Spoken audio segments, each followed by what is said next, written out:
नमस्कार. आत्ताच दिवाळी झाली आणि प्रत्येकाच्या घरामध्ये झेंडूचे फुलं भरपूर आहेत.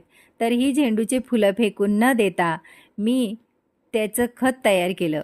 पण खत तयार करायची झंझट नको, फार किचकट प्रक्रिया. मग काय करायचं? तर बघा, मी अशा प्रकारे झेंडूचे फुलं खत म्हणून वापरले.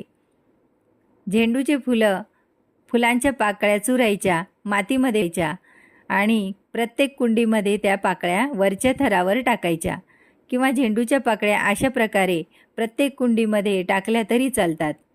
वरती झेंडूच्या पाकळ्यांचा थर द्यावा आणि त्यावर थोडीशी माती पसरावी आणि त्यावर पाणी टाकावं.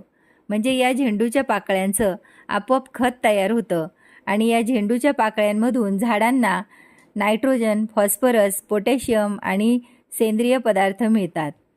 नायट्रोजनमुळे झाडांची जी पाने आहेत ते हिरवीगार होतात आणि फॉस्फरस यामुळे मुळं मजबूत बनतात. पोटॅशियममुळे झाडाला रोगप्रतिकारशक्ती तयार होते.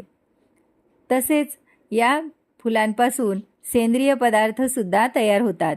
त्यामुळे मातीची सुपीकता वाढते.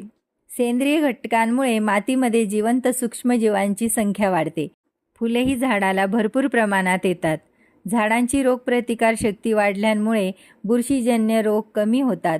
रासायनिक खतांचा वापर कमी करते.